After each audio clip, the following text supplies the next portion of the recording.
He is voice actor. What's this? Is this your recording? Oh no, I'm using my phone.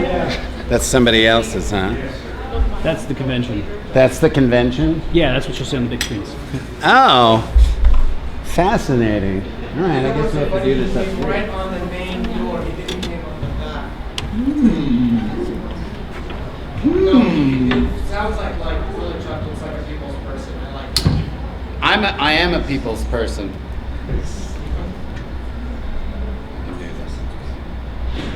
Check. Microphone check. Microphone. We're a little early. We still got 3 minutes. There might be more people filtering in. Yeah, my buddy is taking a bathroom break. I'm worried. He might be lost. You're worried about him in the bathroom? Well, this place is a bit confusing. It is a little confusing. It can get a little confusing in this place. Maybe he got eaten by a rogue toilet. I mean, he's cosplaying. Eaten by a rogue toilet? That would be weird. How's everyone doing? Great. Yeah? Nervous? Nervous? Yeah. Why are you nervous? I'm competing in the cosplay competition. So. Let's give a round of applause for people competing in the cosplay competition! I'm scared. It's the right way to be, man. Anytime you step, we're going to talk about it here today. It's a thing. Like being afraid, totally normal. He was not eaten by a toilet. We were worried you had been eaten by a toilet. I was, but I fought my way out. Fought your way out with a weapon or magic? My hands. Oh! I washed them, don't worry. Hand-to-hand combat with a person eating toilet. That's disgusting. And Very awesome. sinister. I'm very hungry. Great. Awesome and disgusting.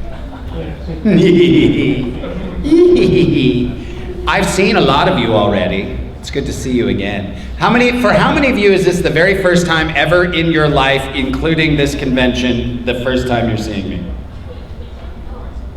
Wow, that's a bunch of you. Hello. Nice to meet you. I'm so glad you're here.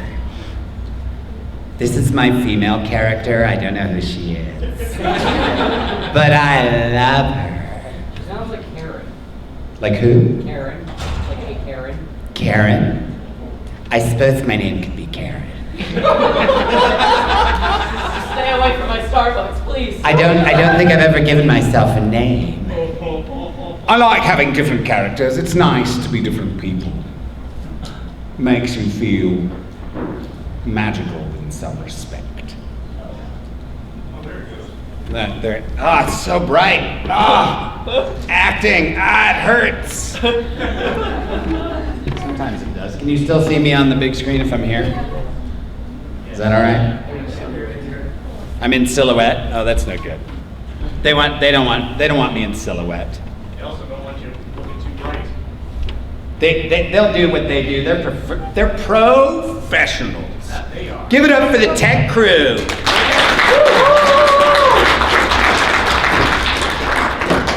We're officially at 1:30 now, so you can start talking about acting. And we're going to get up and do some acting as well. For those of you who want to. Yep. Mario wants to act. I thought it was Homer. Oh, you thought it was Homer and Mario? They're a little similar. It's a double pump, as we call it in the industry. A two-sound laugh. It's a me. Mario. It's a me, Homer. I don't think that's correct. Did you guys catch that? I just checked to see if my fly was down. And then I got nervous that somebody saw it, so I thought I'd just draw attention to it and just own it.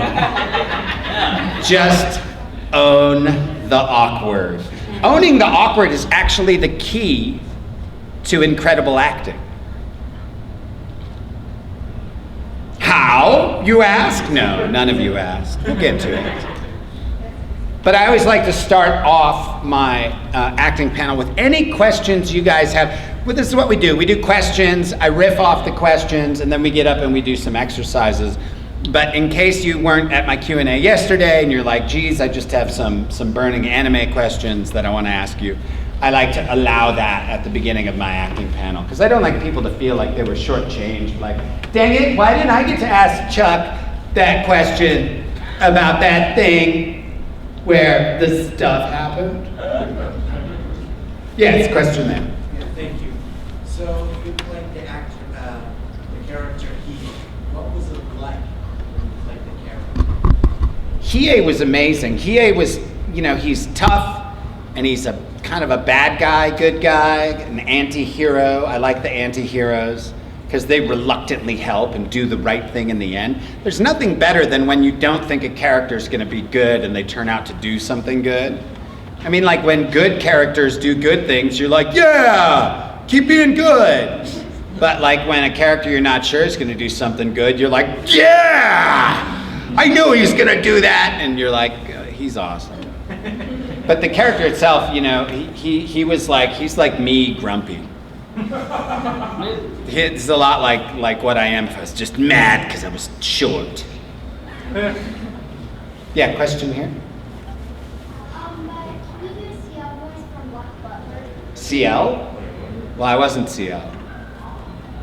I was Ash. So I could do my Ash voice. Do not be impure and unclean, or I shall have to destroy you like the city of London.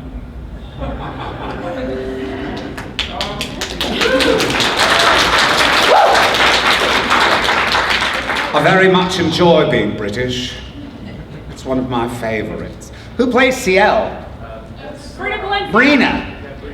Brina, Bobina. She just had a baby. I mean, not just now. It's a couple days ago at least. Yes. How did you like playing Moji from One Piece?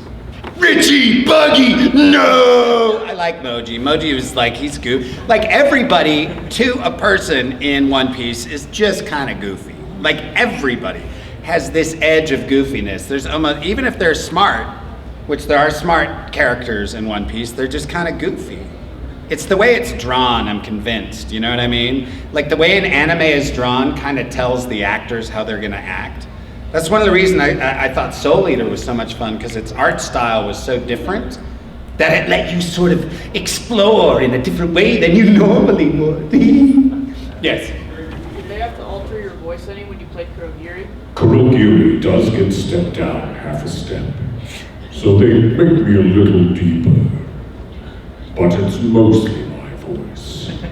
Just makes it a little easier on the voice. I don't have to push it down the whole time. Gives you a little bit more flexibility acting-wise. Because one of the things when If you don't naturally have that deep register, you end up having to sort of work the voice down. And you can do it, it's just that your acting then only goes from here to here instead of here to here. Yes? Being Shao Tucker, what is it like being Shao Tucker but being a family man that loves his Well, my children pay attention when I tell them to. Excuse me, I have one That's other not right. word from Christina. Yeah, Shao Tucker was funny when I recorded him. I was like, did you see that, man? That was awesome. He did his daughter. That was cool. And then I watched the series and I was like, I am a horrible human. I cried softly into my plushie. I didn't cry into a plushie, but yes. Is there any particular ranges you don't get to do super often that you wish you could do more? I don't have that hero boy voice, like if you cast, like, Chuck, we'd like you in the role of Edward Elric. I'd be like, brother! That would suck. I don't have that, some of the dudes have that hero voice where they're mature individuals, but they still have that hero boy. When I do that, I sound like I'm being creepy. It's like, you're not a hero. You need to be beaten up or something. Yeah, back there. Can you do the Joker? Why, yes, I believe I could do the Joker. I would totally pay to see that. I would do it. That's a good one, yeah. I could do that. Yes. So like, what convention would you consider your best friends? My best friends? I don't know if any of them are my best friends. My best friends all come from my junior high days and my early days of filmmaking and theater. But, Star Trek Continues, worked with Vic and Todd all through that, so, we're quite close. Jamie Markey and I were writing partners for 5 years. She's awesome. Who else am I like? Colleen and I have known each other. We're like brother and sister. It's like, yeah, whatever. Oh, shut up. It's fine. But we love each other very much, though. Yeah. Most of the voice actors up at Funimation, once you get this far into the business, it's like, we've just been around forever. It really feels like it too. And it's like, probably 17 years ago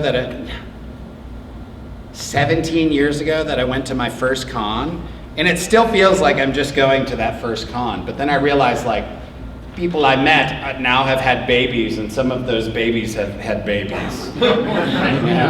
It's like, oh gosh, people are getting older. Yes. When will we complete the invasion of Pegapon? Whenever you start doing the right things. Perfect. Yes. What has been one of your favorite roles, and what made it one of your favorite roles? Hiei is probably my favorite role because I'd never been to a convention until Hiei. And I went from signing no autographs in my life to signing autographs for 4 hours straight. And I was convinced that I wasn't going to be signing autographs. That they brought me to a convention, and I thought they had me there to like pass out flyers, like, watch Yu Yu Hakusho, it's a good show, watch my show, and like sell DVDs or whatever.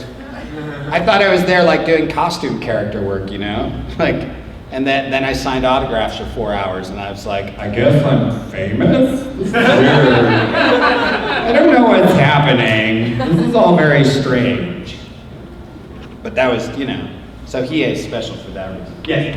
Do you know anything about recording, like, not in the studio, like at home using your own equipment? Sure. I've heard that that's something that can be done with Funimation and maybe with other studios, like you can send in your own stuff.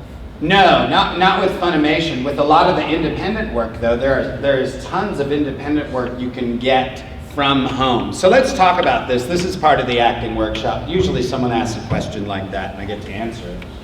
So here's the deal. Like, there's Funimation, there's Sentai Filmworks. Those are both in Texas. One's in Houston, one's in Dallas. There's a bunch of studios out in LA, and maybe one or two in New York. There's a couple other studios up by Funimation too, Sound Cadence, Starman, and one other one I can't remember. And there's tons of video game work too. So to work in that industry in the Dallas-Fort Worth area, you really have to live in the Dallas-Fort Worth area, or Houston.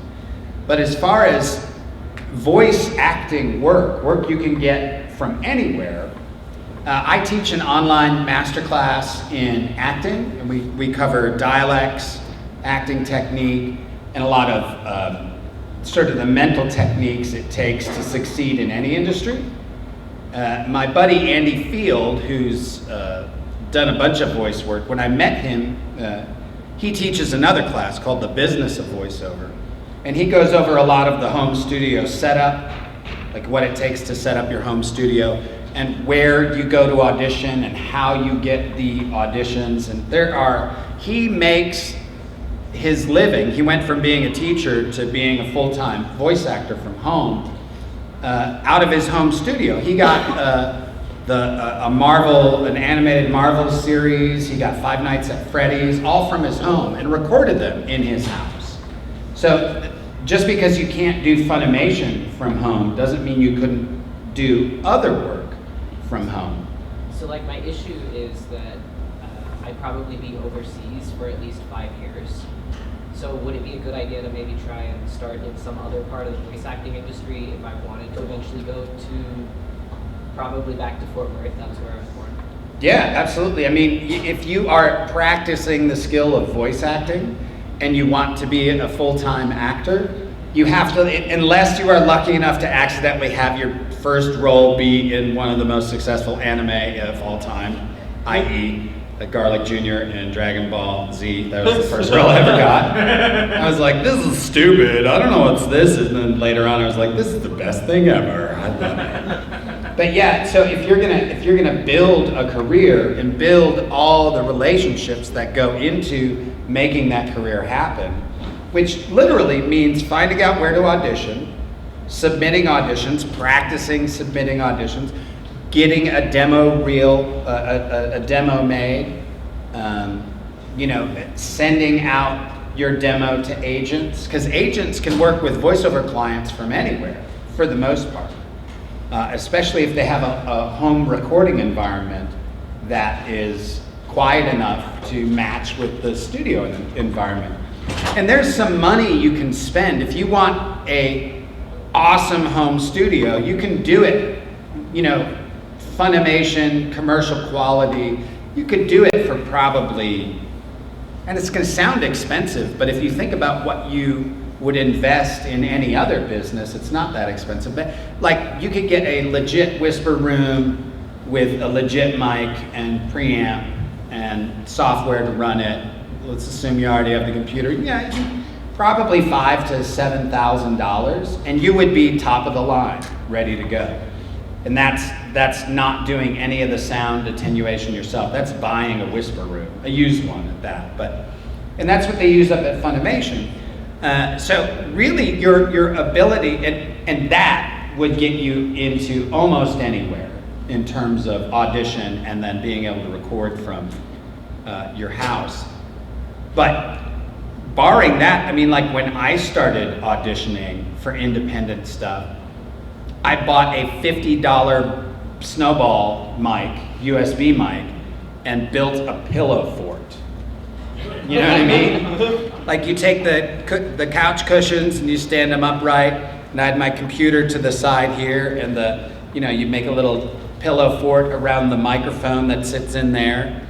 And like some of the first things I invested in to make life easier were like longer USB cables so that I could have the computer further away, a mini iPad so I could have the script on something that didn't create heat, so, because a lot of what happens is most people start building their sound booth in their closet. You scoot in it. The closet's a great place to start. The only bad part about a closet is that it's hard to keep yourself cool. And if you have the computer in there, it brings a lot of heat.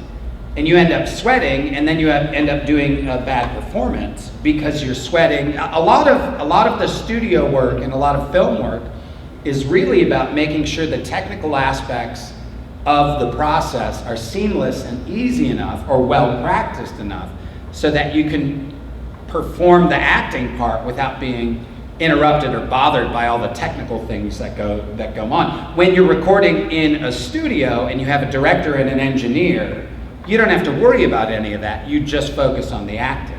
But when you're working from home, silly things like the temperature in your sound environment, it ends up being very important, because it's not about doing one audition a day.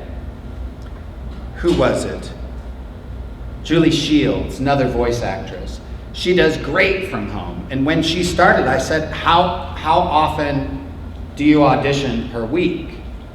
And she said, when I started out, I was auditioning 8 hours a day. And she said she's cut it down now to about 4 hours a day. So she was spending 8 hours a day combing through auditions, recording auditions, submitting auditions. And she did that for many, many months before she started booking work. And there's tons of different places that you can get work as a voice actor. There's online educational stuff. There's lawyer educational stuff. There's books on tape. That's a big one.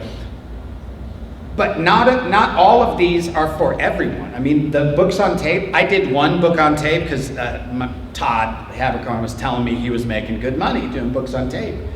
And I said, well, I should try that. And I'm a big advocate of not plowing into part of the industry. until you see whether or not you like it. So I had a friend who had written a book, and I said, well, let me do your book on tape for you for free. And she said, oh, yeah, great, thanks. And I did her book, and I hated it. I hated doing books on tape. It's a lot. It was a lot of work. I mean, you are speaking a book out loud for hours.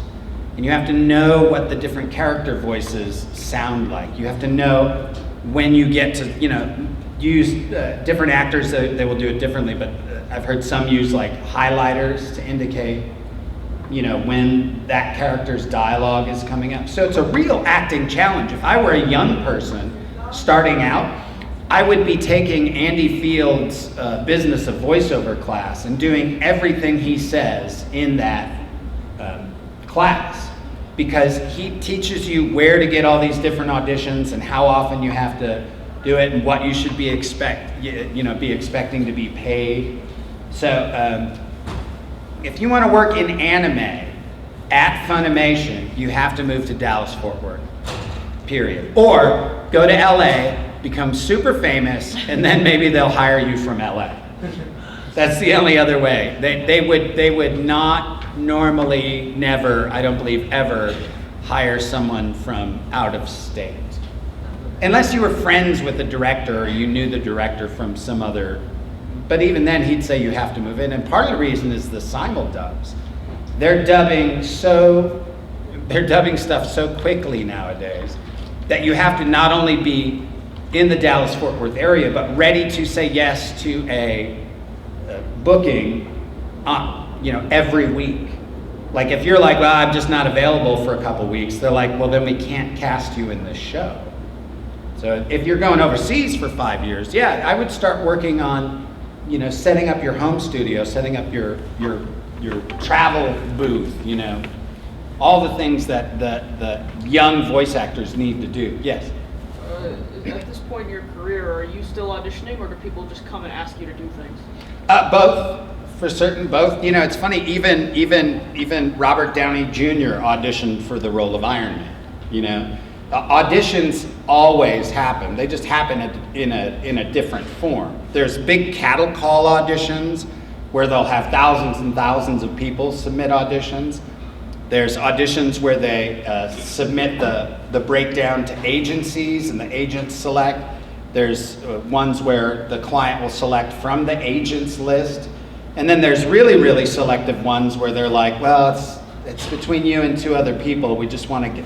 And then they call those a reading. Sometimes you do a reading. They're like, well, we want to hear what you sound like. And sometimes at Funimation with the marquee properties, the director will cast us, and then we have to record an episode, and then they turn that episode over to the Japanese, and then the Japanese have to approve us. So it's like one final stage of the audition. But a lot of the work, people just give me work. Yes. So who should take your acting class? Who should take my Everyone on Earth.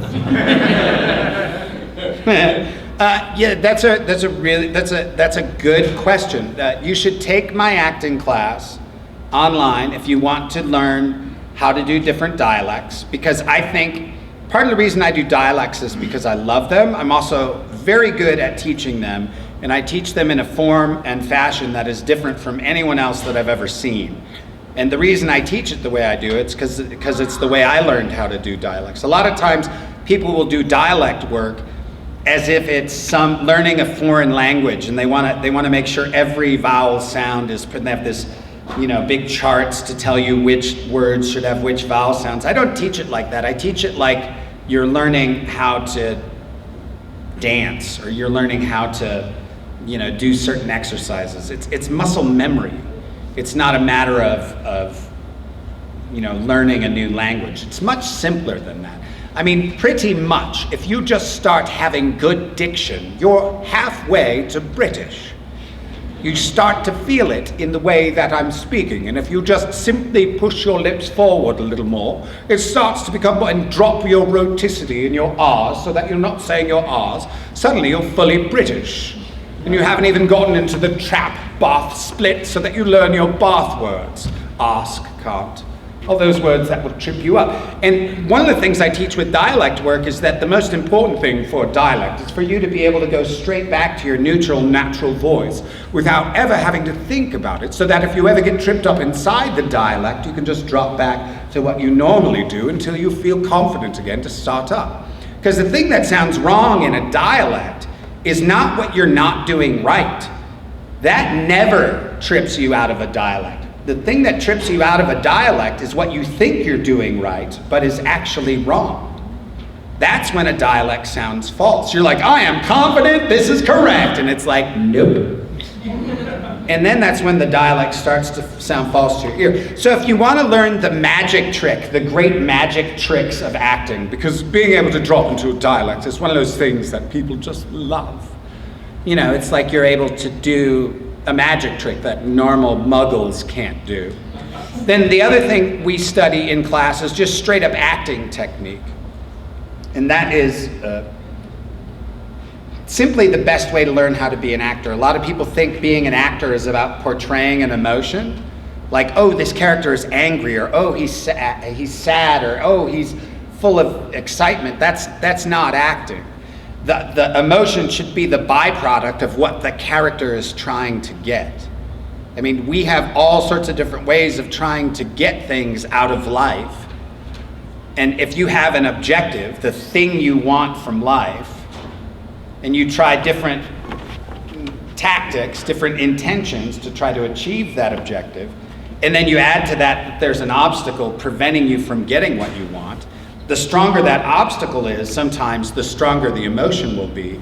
But the emotion is always a byproduct of whatever the character is doing. Deciding on the front end that what the emotion is going to be limits your choices. If you decide you're going to be angry in order to get someone out of the room, if that's your character's objective, then you may have limited yourself from all these other ways of trying to manipulate a person out of the room. And I think that's why I like evil characters. They're always trying different tactics. Oh yes. You know, you can be completely evil and charming.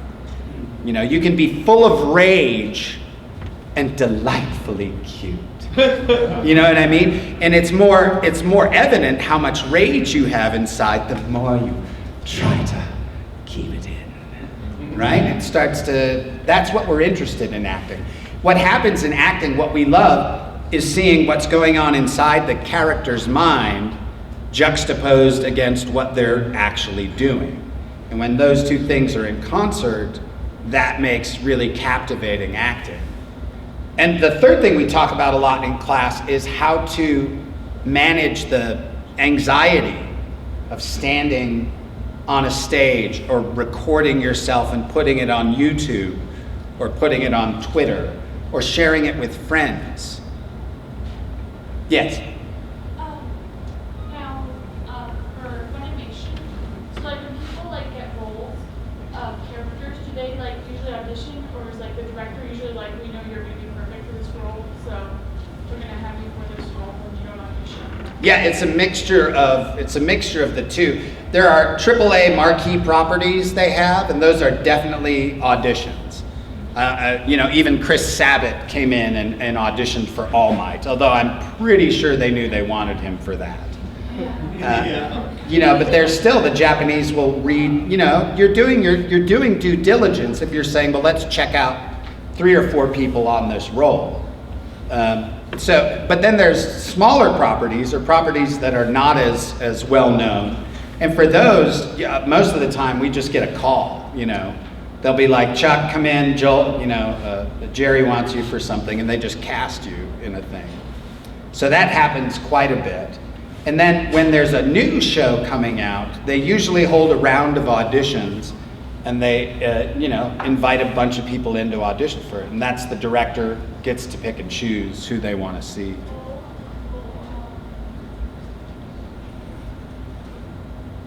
Any other questions?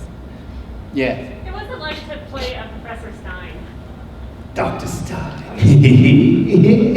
I loved him. He was such a great character. He had such an amazing transformation into madness. And that's what we really like as actors, is seeing the characters change. It's no fun if the characters stay the same the whole time. Yes? So with Dragon Ball Super, since the Japanese run came out before the US one, did you watch it? Yes, I know what happens. I woke up one morning and Android 17 was trending on Twitter. And I was like, oh snap, something happened. And I found out, I was like, no! Because I was sad, and then I was happy later. No spoilers. In case you haven't watched it. Yes? How did you like playing Android 17? I love Android 17 because I don't have to do anything for him.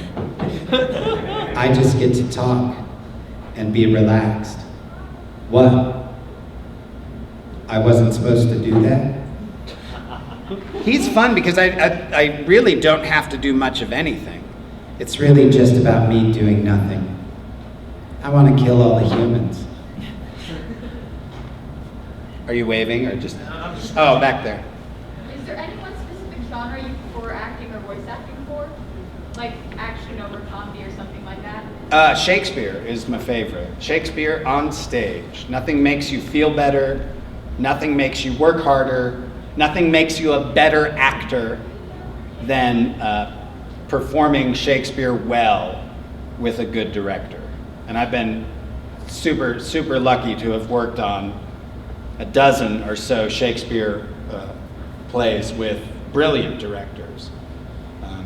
Shakespeare has a form to it that requires the actor to put in the work on the front end, which we don't always do.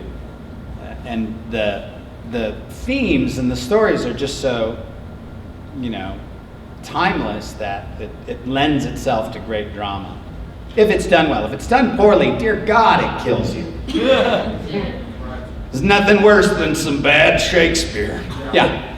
So, you seem to be a fairly physical actor. Yes. When you're in the booth and you're trying to do a character, do you ever have problems that you're moving closer to the microphone, you're getting further away from the microphone? Yeah, early on I did. Like probably the first 3 or 4, maybe 4 or 5 sessions, studio sessions that I booked. I had to be conscious of it. But it's something that you, like an animal being trained, if you screw up a take because you move and you're off mic, then you just have to work that hard again. So very quickly there's this feedback loop into your system that tells you stop doing that. Keep your mouth focused this way. And so then you just learn how to continue being physical with yourself placed perfectly. Oh, I blew that P out. There wasn't a pop screen there for me. Dang it. I'd have to retake that one. That would make me mad. Couple more questions, then I'm going to launch into some of the acting stuff. Yes. So. You look awesome, by the way. Thank you. Yeah. Could you pick maybe a handful of the more recognizable characters that maybe you auditioned for and wanted the part really bad but didn't get it?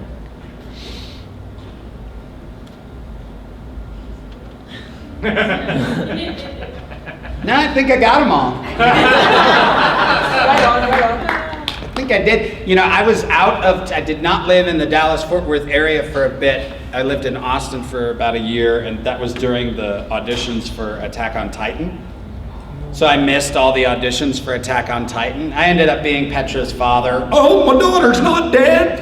I think that was my line, sort of. But so I would have liked to have auditioned for that. I think I could have done something in that, Still could, you never know. They might bring me in. There's plenty of seasons of that show left, I bet. I think it's on like 23 or something. Season 23? Oh my gosh. Exactly. If only. My gosh, another One Piece. How about they would complete that series? I think One Piece is going to be the first infinite series. It will get to a point where it starts to self-replicate. And it will just be an Ouroboros eating itself. Wow, Chuck. An Ouroboros reference? That's the snake eating its own tail. For those of you who don't know. Thank you. You're welcome. Also, we're hearing that pronunciation because I'm so used to it being pronounced Ouroboros. Ouroboros? Yeah, I say Ouroboros. Fair enough. Because I don't know if I'm right or wrong, but I pretend with confidence that I'm correct.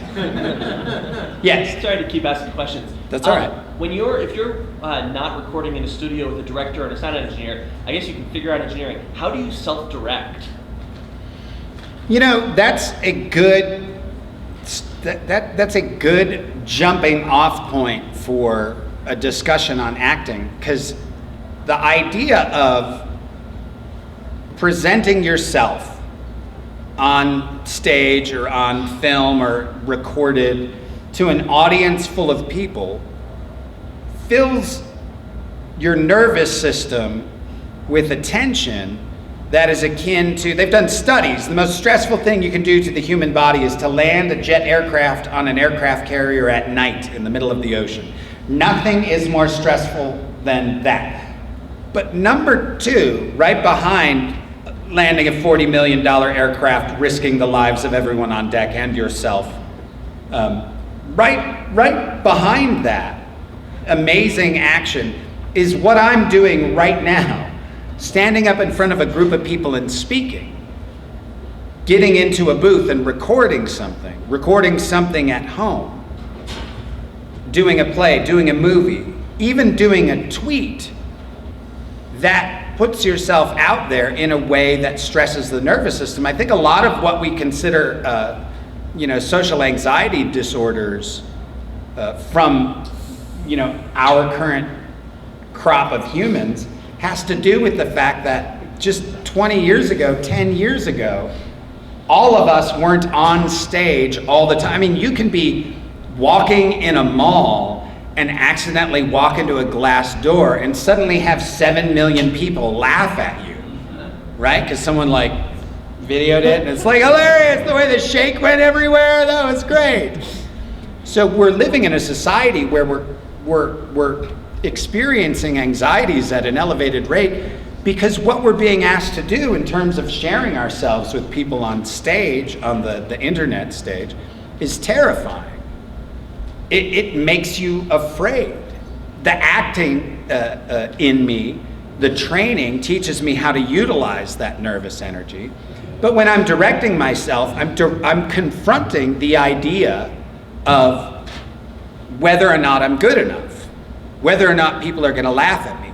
So the best advice for directing yourself is, do you like it? Now, I don't recommend directing yourself 100% and never taking direction from someone outside of yourself, because we're incredibly good at lying to ourselves in a vacuum. If you're at home by yourself, you're going to be I'm amazing. Well, to test that out, record it, and play it for someone you trust and see if they think you're amazing. You're going to instantly know right as you start to hand over the recording to someone, you're going to feel the anxiety and the nervous energy come up. Conventions are great places to test your ability to manage that part of your nervous system, because we call it anxiety disorder or stage fright or whatever it might be. I honestly believe it's a superpower. I honestly believe that your anxiety, your awkwardness, is a superpower. It is energy that can fuel you. I tell my little 7-year-old, she gets afraid of things sometimes, and I say, what is fear? And she'll go, fear is focus. Becoming a rebel. What was that? I'm sorry. What was it? Someone's radio came through. So fear ends up being focus. Anxiety can end up being an energy that you can use if you can harness it and point it in a direction. And part of what we do as actors is we've learned how to harness that. We've learned how to make it part of the energy that allows us to get on stage. How many of you have ever performed in front of a group of people? It's like everybody in the room, right? Yeah. And how do we teach young people how to stand up in front of groups? We say, bring in some show and tell tomorrow. You're going to land a jet aircraft on an aircraft carrier at night in the middle of the ocean. Okay, Mrs. Jorgensen. And the little kid gets up there and he's like, these are my super glasses. I love them so much. And someone in the front row goes, glasses are stupid. And the class goes, and that kid goes, I'm going to be an accountant. Right? Because he's traumatized for the rest of his life. Some other kid gets up there and goes, this is Microphone John. And everyone goes, Microphone John is awesome. And it cheers, and he's like, woohoo. And he ends up, president or something. Because everybody was like, love Microphone John or whatever he brought in. I tell people, when you start to feel fear because you have to speak, it is incredibly normal, because what's happening is your adrenal system, it's telling you to run or kill, and those are both bad ideas during shows. Right? But literally, when you're 5, you're traumatized by standing up in front of a classroom, and that imprints on you for the rest of your life. But it doesn't have to just stay there. You can go back and revisit, because I tell people, look, if you think of your very earliest memories, they probably involve injury and embarrassment. Like, if you think back to junior high, you're like, oh, God, it's like a pile of embarrassment, right? But the more you're able to integrate what you do in life and what you have done, the more you're able to retell the story about yourself, the more comfortable you get in front of people. I made that little, was it here I made the joke about checking my fly? Right? Like, that's me being super confident and super okay with exactly who I am. Because I could have been like, oh, and then let it in your head, and it starts talking to you. They saw it. You're gonna, I wonder, did you check it right? And you start stressing out. But then I'm like, you know what? I'm just gonna make a joke about it. And then I integrate that into my story, and it doesn't bother me anymore. As a matter of fact, it makes me a good performer. Because the thing about performance that makes you amazing is not what you're able to hide. It's about what you're able to show. Because anybody can be an amazing speaker if they just share who they are. If they're just honest and they're the same on the inside as they are on the outside. Now, that doesn't mean you have to be like sharing your inner life all the time. Oh, I had a horrible childhood. Okay, great. You don't have to have wear your heart on your shirt sleeve to be an actor or to be a good speaker. But if you are going to stand in front of a group of people and talk, you should have some confidence. You should have some practice. You should know that you're not going to die and you won't have to kill anyone. Even though your nervous system is going to say that's what you have to do. Check yourself when the next time you're in line at Starbucks. Just see what happens. I get nervous even in line at Starbucks. So see what happens as that person goes away and you have to step forward. You're probably going to feel your pulse quicken a bit. Anytime you go to open your mouth to people you don't know, you're going to feel what's going on physiologically. And it literally slows down time and condenses your field of focus. You have a superpower that literally is giving you the ability to do the job at hand. It's not because you have a disorder.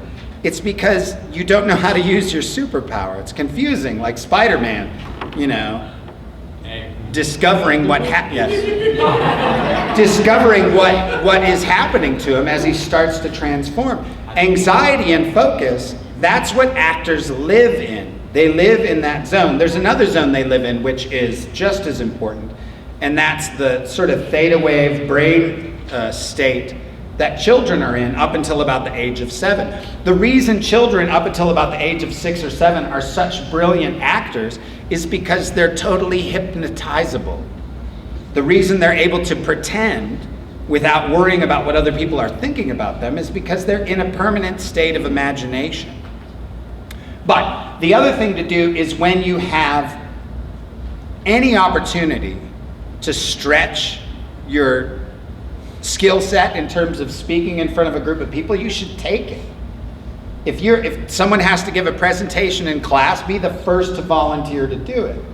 I tell people there are plenty of comfort challenges and sort of low risk speaking things you can do to stretch your ability to handle nervous situations. You have a dealer's hall and artist alley filled with opportunities to practice being nervous. The ultimate is when you get in line and you go up to meet the guests and you're nervous, right? You get to feel what all those nerves feel like, and then you get to try to present yourself. A lot of times we'll get people up at the table that go, I'm nervous, don't know how to talk. You know, and it's like, that's okay. That's what you're here to practice. Right. I don't know. Because that's your nerves. That's your superpower. And the ability to relax yourself and just be who you are, to accept who you are, it's similar. How many of you heard your voice recorded for the first time and thought it sounded terrible? Oh, those arms went up so quick when I said thought it sounded. Yeah, you put them down. That's what you really sound like. But that's the first sort of identity shift you have, where you're having to reconcile what the world hears of you and what you hear of yourself. And you have to really sort of shift your focus. But that voice you have, that original voice that doesn't need any adornment, that's your most powerful. You probably noticed from just my natural speaking voice, a lot of my characters sound pretty much like me. I mean, Dr. Stein is very close to me, Hiei, Android 17, they're all right here in my natural range. But you give yourself something to focus on when you're standing in front of a group of people. Instead of focusing on yourself, you're focusing on the objective. That's what it is to be an actor, is to have an objective, an obstacle, and an intention. So what's my objective here? I'm teaching a panel I've taught, hundreds of times. I'm answering questions. In a minute, I'm gonna get, 10 or 12 of you up. Or not. Next panel. Oh look, he's panicking. He just saw it. It was so funny. He was updating his Facebook stat. There you go. He was tweeting. He was like, "This guy is oh crap." So in a second, we're going to get up and do an exercise where we get to practice. Oh, in a second. Yeah, we should do this now. So one of the interesting things about acting is that as soon as you're not focused on yourself, you don't care what you look like or what you sound like. And not caring what you look or sound like is probably the most important skill to have as an actor. And you all come here in cosplay, a lot of you do. You feel that nervous energy when you put your cosplay on and you get out of the car for the first, you step into, you're like, Especially if it's your first time cosplaying, you're like, I hope nobody hates me, right? You feel that energy. It's the same thing when you're acting. So you need an objective to focus on. And the objective is you're there to be lovely for other people. You get to be that character. So in a second here, we're going to do an exercise where it shows you that when you have a strong objective, you don't care what you look like, and it ends up being quite lovely. I need, let me have 10 volunteers. Let's do red shirt in the back, you over there, you, Spider-Man, and you there. Let's go, you here, sir. Let's go, orange hair there. Let's go, yes, the two of you right there. How many are we up to here? 1, 2, 3, 4, 5, 6, 7, 8. Two more. Let's go, green shirt and right there. Yes. Come on up on stage. How do we get you up here? Can you climb? Here, help me move this table. Wait, let me get my phone first. Yeah, if you guys want to move the table all the way to the back and move the chair out of the way.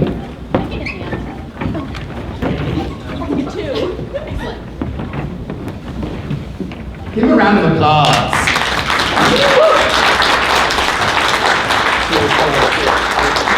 I did. I counted to 10.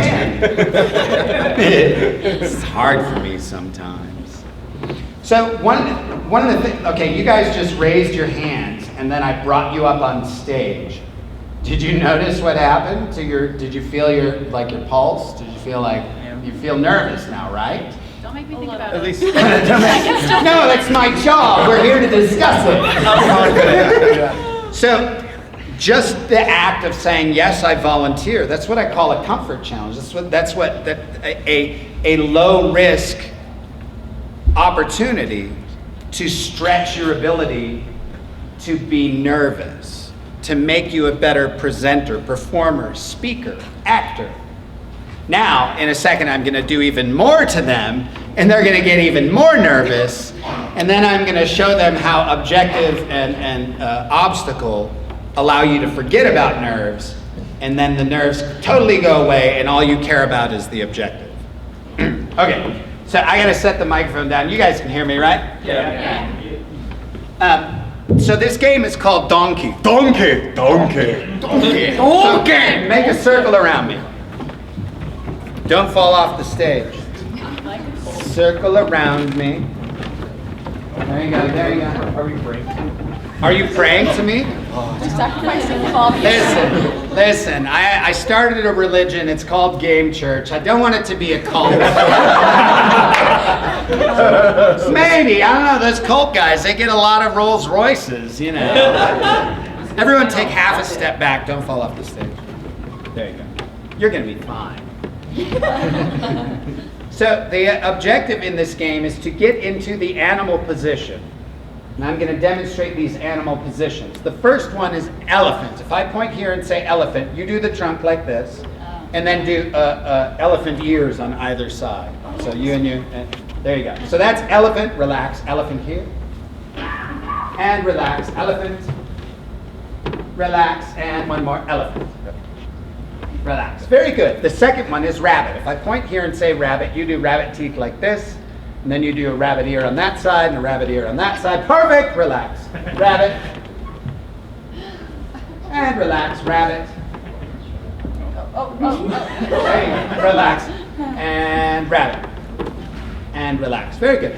The third one is horse. If I point here and say horse, you just bend forward, and then little triangle ears on either side.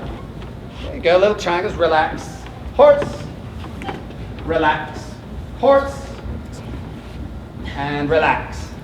One more, horse. Very good, very good. You guys are doing excellent already.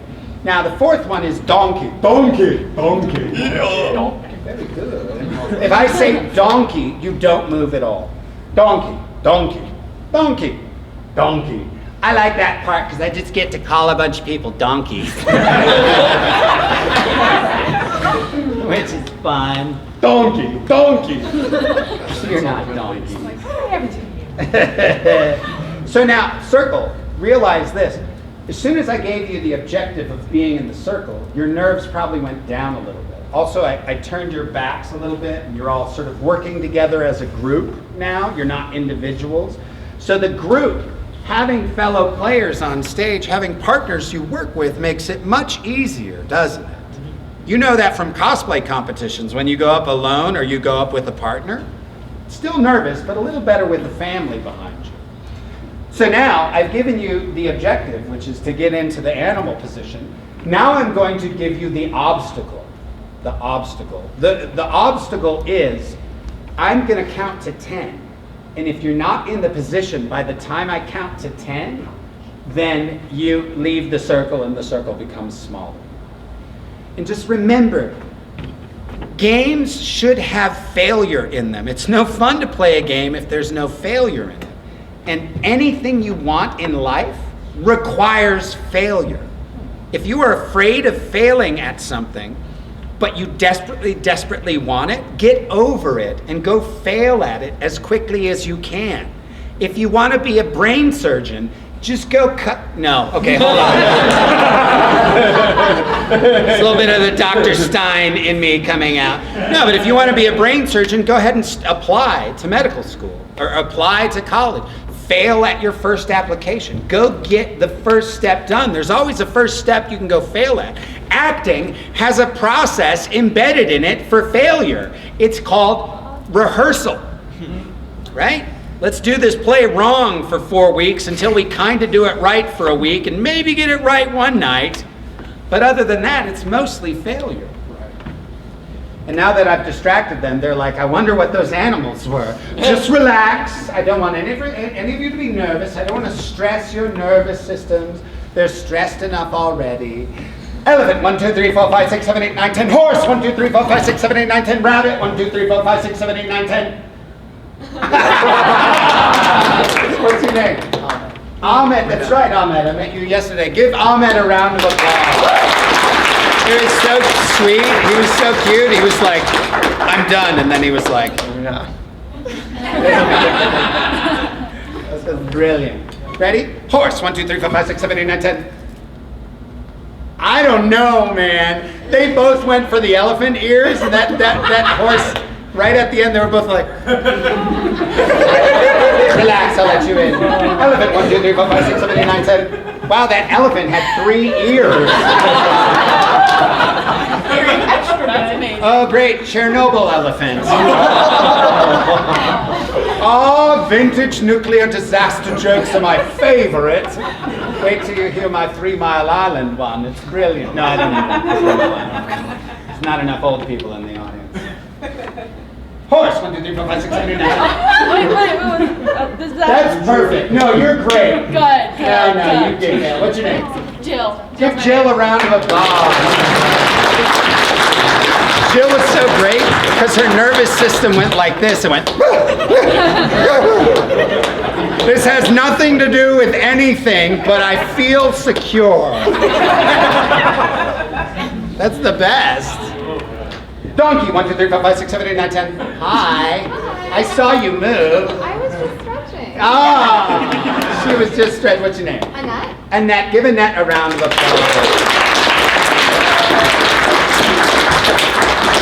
She even, it's funny because you're nervous, and then she did it, and then I accused her on it, and she had like perfect poise and response. So even then, her nervous energy was feeding into good performance. Horse, 1, 2, 3, 4, 5, 6, 7, 8, 9, 10. Rabbit, 1, 2, 3, 4, 5, 6, 7, 8, 9, 10. That rabbit had 12 ears.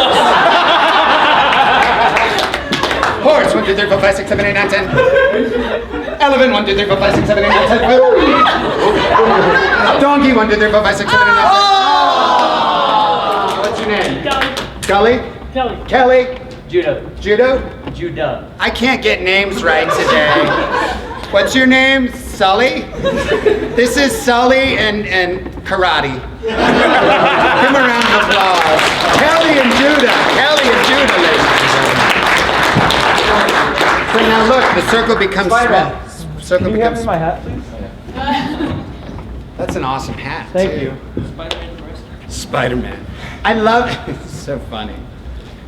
Anime conventions are great because you can you're like, hey Fred Flintstone, can you poke Mario to hand me my battle axe? It's like, when else are you gonna say that? Never. Donkey, 1, 2, 3, 4, 5, 6, 7, 8, 9, 10. I see you.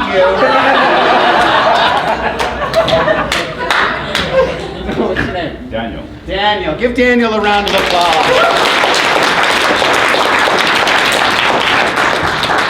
Are you ready? Elephant, 1, 2, 3, 4, 5, 6, 7, 8, 9, 10. The elephant was fine, but then he was like, no. He was like thinking. I'm the thinking. Are you ready? Horse, 1, 2, 3, 4, 5, 6, 7, 8, 9, 10. Sorry. You're good. She got stabbed in the head. It's okay. That snort almost threw me off the stage.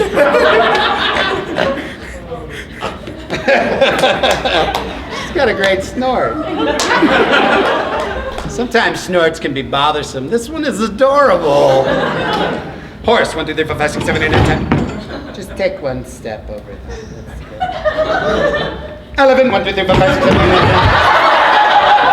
Did you hurt yourself? Did she stab you in the head? Did you stab yourself in the face too? No. Oh. No. I thought she went like that. No.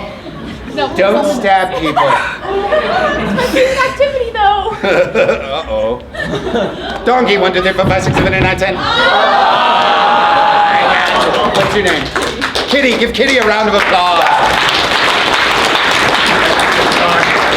Okay, so now there's just the 3 of you. So now you have to be like ninjas, because I'm just going to point, right? And then you have to make it happen.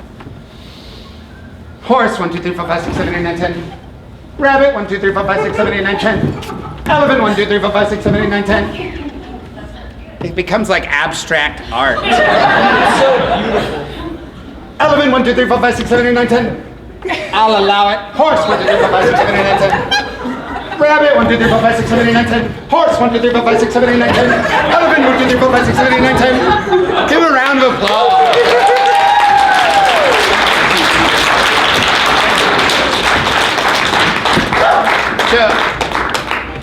Your lady. Sorry about that. Yeah, not you. So what's amazing about that is at the end there, it was pretty much free-form modern dance, right?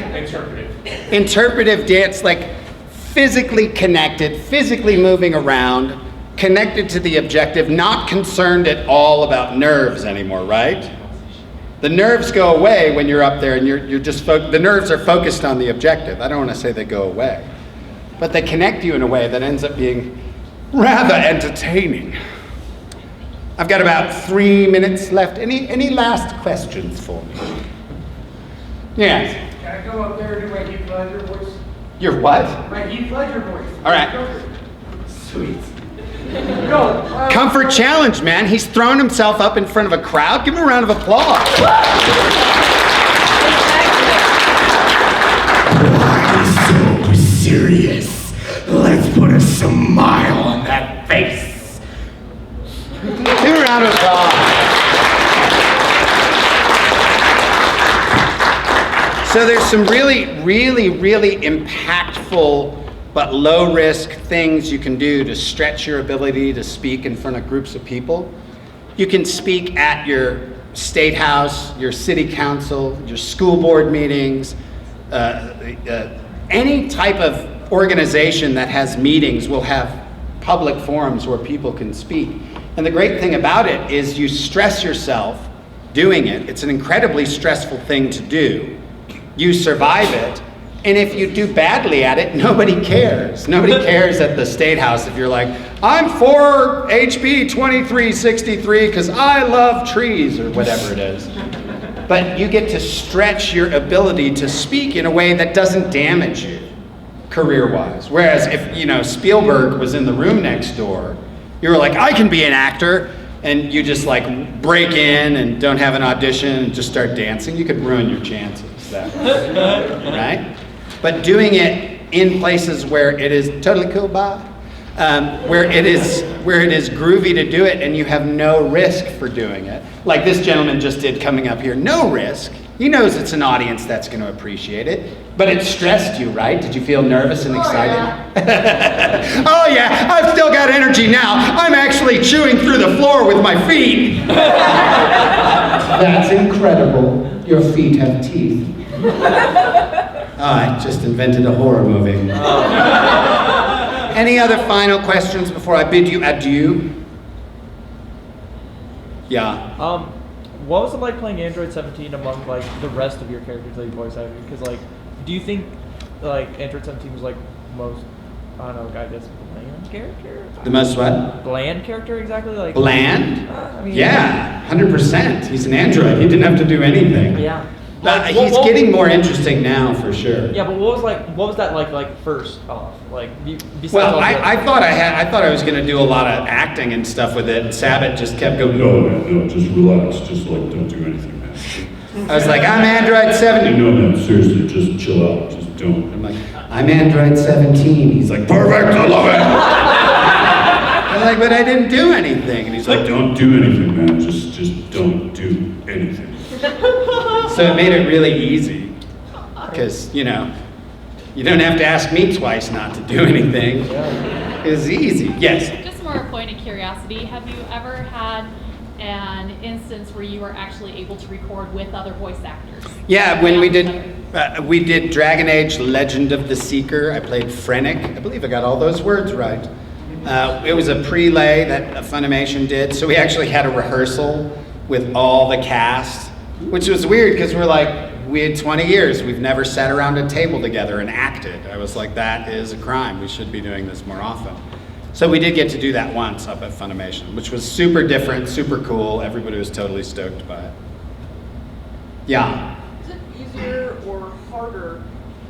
a character interacting with other characters when you don't know the voice actor behind the character personally? Yeah, it's almost always better to have the. Oh, you mean like personally know the voice actor? Oh, yeah. No, that doesn't really. That doesn't affect me at all. Certainly, I thought you meant to have them recorded so you can react to them really instead of not having them recorded. No, I meant like, is it difficult, like when you're, because obviously you record by yourself, right? Right. So you're recording yourself having to engage in a scenario with other characters, but you may not know the voice actors personally, so can you separate them from their characters? Yeah, that's yeah. I focus on the visuals a lot, what the anime looks like, and try to imagine myself into that world. Because what you really have to do to be a good anime voice actor is to be a good anime fan. In that moment, you have to like, you know, that click you get where you kind of the anime turns on, and you're like, and then suddenly it's got you, and you're like imagining and filling in the world, you know, in your brain, and that's you have to do that on and off, you know, for 4 hours straight inside that world, and try to keep putting yourself inside it. So yeah, I go off the visuals, but certainly having the actors recorded is preferable. All right, guys, you've been awesome. I'm going to do the 4 o'clock like mental health panel with Kieran and Damon, so that should be awesome. We'll talk more about some of the stuff that I mentioned briefly in here. And then I have a signing tomorrow at a time. I'm not sure what time. I won't forget your interview. I have an interview with you tomorrow? 12 o'clock. All right, good to know. I have an interview with Ahmed at 12 o'clock. Cool. In case you want to know what I'll be doing at I'll 12. be on YouTube, guys. What is your YouTube? My name, Ahmed Ojan. Ahmed, last name? O-J-A-N. O-J-A-N. Ahmed Ojan on the YouTubes, because I'll be on it soon. All right, thanks, guys. Give yourselves a round of applause.